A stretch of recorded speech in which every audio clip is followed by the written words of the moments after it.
My mom's been acting weird the past few days. Like she's waiting for something, but won't say what. It's not like her. Normally she's on top of everything. Dinner, laundry, TV on in the background, talking about her day, filling the house with noise. But lately, just silence. Tonight felt no different. That same heavy, weird energy hanging over everything. I was up in my room trying to finish homework. Music playing low in the background, nothing unusual. Then I heard her voice calling from downstairs. "Emma, dinner's ready." And just she sounded normal-ways. I called back, "Okay," and shut my laptop. I stood up, stretched, and walked out into the hallway. And immediately something felt off.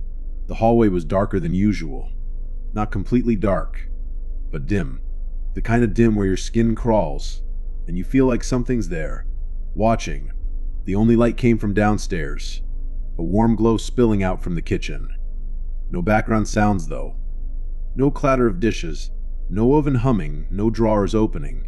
Just this deep, heavy silence. I figured maybe she was just tired. I started heading for the stairs. And that's when someone grabbed me. It happened so fast I didn't even hear footsteps. 1 second I was walking. The next, arms around me, pulling me, hard, into the laundry room right beside the stairs. The door slammed shut behind us. I panicked. For a second I thought, home invasion. I spun around, heart hammering, ready to fight, and saw my mom. But she didn't look right. Her face was pale, almost gray under the dim light. Her eyes were red and swollen, like she'd been crying for hours. She looked hollow. She grabbed my arm so tight it hurt, leaned in close, and whispered, "Don't go downstairs." And my whole body locked up. "What are you talking about?" I whispered back. "You just called me." She shook her head. "Slow, terrified," she said. I heard it too. I just stared at her, my brain struggling to process what she was saying. "You heard it, but it was your voice," I said. "I've been hiding in here," she whispered. "I don't know what that thing is, but it's not me." My stomach dropped. We stood there in the dark, holding our breath, listening. Then, footsteps, slow, steady, coming up the stairs. Then the voice again. "Emma, I made your favorite. Come eat." And it sounded perfect. Same rhythm, friendly, normal, exactly like her. I looked at the woman in front of me, and I knew she wasn't lying. Whatever that was outside, it wasn't her. I squeezed her hand tighter. She squeezed back. She pulled me farther into the laundry room and turned off the light. We stood there in complete blackness, listening. The footsteps stopped right outside the door. Then a tap. 3 soft knocks against the wall. I clamped my hand over my mouth to keep from making a sound. And then that voice again. "Emma, you coming?"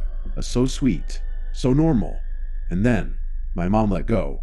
Before I could react, she slipped toward the door slowly, like she was being pulled there. I watched in horror as she pressed her hand lightly against the wood. And in a voice so low I almost didn't hear it, she whispering. I made her ready, just like we agreed. My blood ran cold. I stumbled back into the shadows, heart hammering against my ribs so loud I thought it would give me away. The thing outside said nothing, but I could feel it waiting.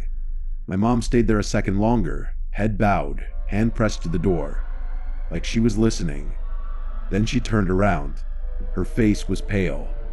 Her eyes were wide, and when she smiled it was the saddest, most broken thing I'd ever seen. She stepped toward me, slowly kneeling down until we were face to face. Her voice cracked when she spoke. "I love you, dear." A tear slid down her cheek. "One of us has to leave, or it won't."